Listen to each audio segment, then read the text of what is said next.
君たちはどう生きるか。監督はどう生きてきました。そしてどうこれから生きていきます。難しい問いだよね。まあね、今もあの彼岸をさまよってるようなそんな映画だったよね。あの映画不思議な映画でしたよね。不思議な映画だよね。ただ宮崎さんの作品のこれまでの作品の中でも最もアダルトだったよね。ああ確かに、主人公あれ何歳ぐらいなんですかね。10代前半ぐらいに見えたもんね。15歳。ガミちゃんは見ました？びっくりした。いつも呼ばれてくるからそうか、俺ここにいたのか。いますよどうガミちゃんは行きましたか？そして行きますか？そうね、この店を始めてもう1億年ぐらい経つからでもなんかあれだな、そんな人様にこう威張っていけるような生き方してないな。あせこはどうなのよ。どうなるかね。君たちはどう生きるかっていうタイトルがね、結構なんかこう見るの、超素敵だよね。自分がこう見ていいのかだね。だそれこそこれって映画予告全く情報ないかったじゃないですか。そういう戦略のね公開の仕方したよね。で君たちはどう生きるかって言ったコペル君とか、本がみんな頭に、そうあれ浮かぶけど、見てびっくり、全然違えっていうなんか夢の中をちょっとさまよってるようなそんな話だったような印象だよね、残ってね。なんか夢見てたのかなみたいなね、そんな話だよね。そうですね、なんか不思議の国のアリスみたいな感じですよね。そう穴の中入っていくとこもね、穴の中入ってなんか臨死体験したようなね、そんな映画だったよね。一回死んでなんか映画終わって戻ってきましたみたいなね。でも確かに自分の感想も見終わった時、なんかやっぱ文学的だなと思いましたね。しかも古い昔の文学、SF のものだったり50年代とかの SF だったり、ああいう不思議小説みたいな。俺はね逆で、どっちかっていうと、最近の文学の感じとかが結構感じたな。例えばどの部分ですか？分かりやすい言い方すると、ちょっと村上春樹の小説みたいな感じじゃない？海辺のカフカみたいなさ、お母さんを探してあの世に行ってきましたみたいなさ、あの世に行ってきて、お母さんを探してあの世に行ったら若い頃のお母さんと会って、でちょっとなんか性的な体験をそこでしましたみたいなさ。なるほど、確かに。ホドロフスキーのさ最近の作品でさ、リアリティのダンスって映画があってさ、あれもなんか少年がさちょっとなんかお母さんとお父さんが結構印象的に登場してさ、ちょっと生と死の話だったりするじゃない。だから村上春樹の小説なんかも生と死の話さ、あとさ初めての性体験みたいな話とさ、あと若いお母さんがさモチーフとして登場したりするじゃないですか。だそういう意味で非常になんか文学的な感じはしたよね。しかもリアリティのダンスもちょっと監督本人の自伝的な話でしたね。だからこの「君たちはどう生きる」もさ、宮崎さんのさこう自伝的な作品かもみたいな表は結構あるじゃない。臨死体験みたいなさ、生と死がさ何回も繰り返されるじゃない。お母さんがさ最初さなんか震災があって、その火事で焼け死ぬみたいなところがさすごく生々しい見せ方じゃない。そうすごい生々しいじゃない。でしかもそのお母さんがさ痛がって死ぬんじゃなくてさ微笑みながら焼かれていくじゃない。あそこがさもはやさ夢を見てるようなさ死に方じゃない。人が死ぬっていうさ死すらもさなんかちょっとこう官能的っていうかさ、ちょっと性的なニュアンスも感じるみたいなさ、そういう表現だったじゃない。まあ命だよね。作画の密度がすごいからさ、作画でさ命とさ死をさわーっと書き分けていくじゃない。あれがやっぱりなんていうの、ちょっと今までにない表現だったよね。まあ今までも命そのものを表現したりさ、生き物が死ぬところを表現するっていうのはさ、ジブリアニメもさ真骨頂ではあったと思うんだけど、まあそういうもののさ見せ方の中でもさらにさなんか性的なニュアンスもさすごく表現しようとしてたりしてさ、そこがすごく大人っぽいっていうか、そういう印象だったな。確かにそう言われてみれば、何かこうそれまでの作品ってやっぱり子供にちゃんと何かを伝えようとか、この世界がどれだけ面白いかとかっていうような、そういうプラスな方向のコンセプトが多かったのが結構これはやっぱ青少年向けとか全世代に向けてっていうところすごい。だから子供ももちろん面白いし、大人もそのダークな部分をちゃんとこう感じられるっていうさ、それがちょっと今までの宮崎さんとちょっと違うもので、そこが票は分かれるところだと思うんだけど、俺は面白いと思ったんだよね。それこそ先ほど出た生々しいっていう意味だと、お父さんが結婚する相手、再婚する相手が、亡くなったお母さんの妹じゃないですか。で初めて会った時にもうすでに妊娠してて、で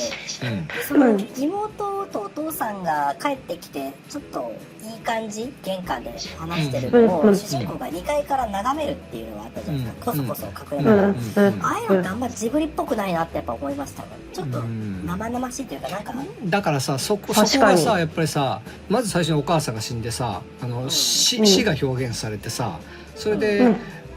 生々しいお母さんの死に方みたいなの見せてさ、その後さ妊娠したさお母さんの妹が出てきてさ、そこで命をちょっと感じるんだけどさ、その命がさ、これまでの命の見せ方ってさ、やっぱりさ尊いとかさ美しいとかさ、そっちのイメージなんだけど、どっちかというとそのちょっとグロテスクでさ、ちょっと気持ち悪いみたいな感じになってさ、その気持ち悪いっていうのと死っていうさ、死がむしろ官能的で自分を誘う存在なんだけど、生とか生まれるとかさ、そういうものがさむしろ気持ち悪いものとしてなんか感じてしまうみたいなさ、そういう思春期特有のさ感じ方みたいなものをさ数ようにうまいこと再現してるっていうかさ、そういうのは今までのそのジブリ作品とか宮崎作品にはなかったんだよね。だからそういう意味でもすごく面白いと思ったね。とにかくやっぱりその普通は尊いとされてるものが気持ち悪いっていう風に見せられたり、普通はこう遠ざけたいと思うものが官能的に描かれてるみたいなところが非常になんかこの作品のなんか特徴、アンビバレントな感情みたいな、だからそのアンビバレントな感じがこの作品の魅力だよね。生と死が一本の映画の中で何回も何回も繰り返されるじゃない。何回も死ぬじゃない、何回も臨死体験する、ねじれてねじれて、そう何回も死ぬんだよなと思ってそこがとても面白いところかな。悪魔なグロテスクなようであり、性的にこうセクシーさでもあり、でまたやっぱりグロテスクに見えたりっていうところがずっと生と死の交互になってくるような。そうだからそういう意味ではこれまでも宮崎さんの作品って子供とかがいっぱい出るけどさ、やっぱ子供ってさ、いいものとかさエネルギーみたいなものとして登場するけどさ、この作品ではちょっと違うんだよね。なんかちょっとダークでさ、そこも非常に面白いところだったよね。主人公自体もこれまでの主人公たちと違って快活ではないですもんね。快活ではない、ちょっとダークでちょっと自爆陰キャちょっと陰キャでちょっと自発的じゃないなんかこう自分で頭をさ傷つけてさ血が出るみたいなさ、そういうちょっと自発的な感性があるっていうのがある意味だからちょっと死にたいやつなわけだよね。でそのことをさ結構隠さずに表現してるじゃない。未来少年コナンとはほど遠い。そうなんだよね。だからまず自発的なところがちょっと今までの主人公宮崎さんの主人公ではないキャラクターだったよね。あと見た時その主人公で言うと自分が感じたのは、主人公が絶対に目的がぶれないというか、絶対に行動がここどうしようって悩むシーンがほとんどなくて、でなんかストーリーを見ていくと何が何だか分かんないんですよ、こっちは見てる側は。でこれは何をすると危なくて何がやると大丈夫なのかも分かんないし、今どういう状況なのっていう中でずっと主人公はそこに悩まないんで、見てて話がどんどんちゃんと進んでいくっていう、これも新しいんだと思いました。主人公がさどうしてこんなことになってるんだろうっていうさ、普通の映画だとその観客の気持ちを代弁するじゃないですか。主人公はあれこれどうしてこうなってるのとか、君は誰だとかって言うじゃないですか。基本そういうことがほとんどないそうなんですよ。だから淡々と主人公その目の前で起こってる現象を受け入れていくじゃないですか。いやどうしてあなたは受け入れたんですかみたいなさ、逆に観客が突っ込みたくなるみたいなさよしあっちに行けばいいんだみたいな感じで歩き出して、こっちは知らんけどそうなのかなって思いながら、どっちかっていうとさ今までよくあったさロールプレイングゲームをただ単に眺めてるみたいな感覚にちょっと近いよね。人がやってるロールプレイングゲームをずっと眺めてるみたいな、そうなんですよね。逆にでも世界観のその話がすごい展開も早いしよくわからないしっていう中で、私それは唯一のやっぱり道しるべとしてはすごく見やすい構成だったんですよね、自分の感想としては。あれは不思議な構成だなってすごい思いあとはやっぱましたね。りそのいつも宮崎さんの作品にあるけど、ある種類の癒しみたいなものをさ絶えず感じるわけじゃないですか。なんか死とかが描かれてもなんか恐ろしいだけじゃなくてちょっと癒されるみたいなさ。死っていう意味だと、あと年寄りがいっぱい出てきますよね、この。そうね。ただあーこの映画の年寄りもさ、最後のさ積み木やってる年寄り以外はさ基本的にエネルギーに満ちてるわけじゃないですか。そうですねおばあちゃんで、しかもあっちの世界に行ったらさ若返ってたりするわけじゃないですか。あ、そうですね、わかそうだからそれは魂がそのまま見えてて、魂が主人公の目に見えてるからこういう造形なんだよっていうことだと思うんだけど、ああ、なるほど。そこはちょっとあれですね、ハウルっぽいですね。そうそうソフィーもそうそう自分の心年齢によって見た目が変わるじゃないですか。ちょっとそれっぽいですね。あとはやっぱり自分と同い年のお母さんみたいなのが出てくるじゃないですか。そうですね。はいはいあれもなんか非常になんか俺的にはなんかすごくこうなんていうのかな、ホドロフスキーとか村上春樹的だなと思う。そうそうなんかポヨの時からもそうなんですけど、すごいマザコンなんだろうなっていうのは分かります。母に対するなんかすごい神聖な視線がありますそれはよね。さ今までさちょっとさ隠してる感じだったじゃないですか。本当はそうなんだけあーどちょっと隠してちょっとなんかギリギリ神様にしておこうとかギリギリ母性が強いこの子母性がある子だよぐらいのレベルで抑えてるのに、今回は結構そこはあんま隠してないところがあって、そこの面白いところだったね。はっきりヒロインが若いお母さんです。でそのお母さんと冒険します。それでそのお母さんとさ明らかにさなんか恋愛的なさちょっとスキンシップしたりするじゃないですか。だからそこもいいところだよなと思って。まあすごい正直ですよね、すごいこれ。そうそう、あんまり隠してないんでね。だから見た側もこの人これは母親のメタファーなんだとか言わなくてももうお母さんですって出てくるのね。そのお母さんがあくまでもさ明らかになんか恋愛の対象になってるじゃないですか。そこが非常に逆に隠してないんで面白いとこだなと思って。自分はおばあちゃんがいっぱい出てくるところで今までジブリに描かれてきたいろんなおばあちゃんのパターン全開放みたいなところがもう全てのおばあちゃんのパターンを出しましたみたいな。出しますみたいな。本当におばあちゃんをやっぱりそのエネルギー体として描いてたんだろうなってぐらいすごいパワフルな動きも高く作画枚数も何枚使うんだっていうようなから廊下をみんなが歩いていくシーンだけですっごいみんなうにょうにょ動いてましたもんね。でもそういう意味では確かに今まで美しく描いてたものっていうところでも今回も例えばジブリ飯ってよく言われる美味しそうなご飯とかこの映画だとすごく美味しくなさそうじゃないですか。あ、そう。なんかすっごいグロテスクな感じでだからさ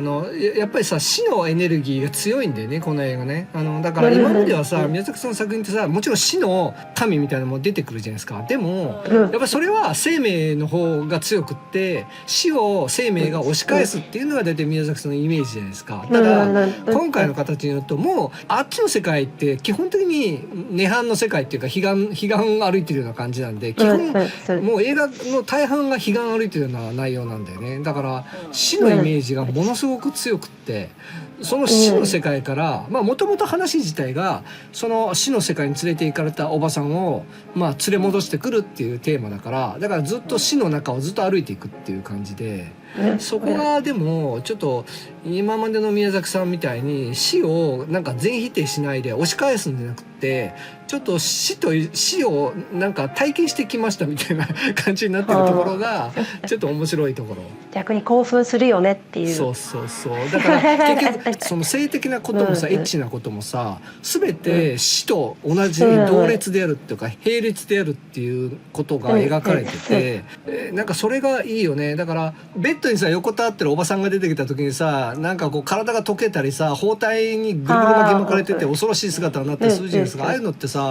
おばさんは性の象徴でさなんかこうHなものではあるんだけど同時に死をもたらすものでもあるっていうさ年齢の男の子がさその性に感じる全てのメタファーがそこに込められてるっていう感じがしてさそう H でもあるけどなんか触ったら死ぬみたいなさ恐ろしい感じ。これまでのジブリ作品でもこう水とかの表現はすごい綺麗なそれこそポニョとか力のイメージだったけど今回ちょっとムルッとした粘度の高い水もそのイメージですよね。死だよね。だからあれも死で水もどっちかというと今までは命命のイメージで水は書かれてたと思うんだけど、その今回は死のイメージで水も書かれてるっていうのかな。ただと粘度の高い水でしたね、今回は。トロットロだから。トロットロの。ちょっと溺れたら詰まって死ぬよみたいなそんな感じですか。そう。印象的なのはやっぱあと王子の存在ですかね。やっぱ最後あの人がクライマックスに当たる王子。あの人ってなんかただずっと積み木で遊んでたんだけじゃないの人。後に放映されてた NHK のドキュメンタリーの中の解釈だと、高畑さんじゃないかっていうような話でまとめてる一個の解釈だと思うけど、考え方としてはあれ2つあって、やっぱりこうずっと完成しないものを作ってるっていう恐ろしいその存在は当然宮崎さんも作り手なんで、自分はもしかすると完成しない幻を追いかけて老人になってしまったんじゃないのかっていうさ、あれはだから主人公の未来だよね。でそれをど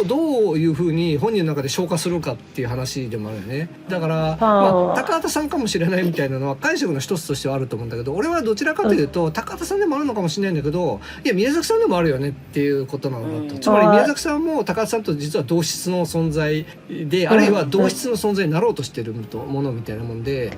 それをどういうふうにその存在を解釈するのか。チャンネル登録、高評価よろしくお願いします。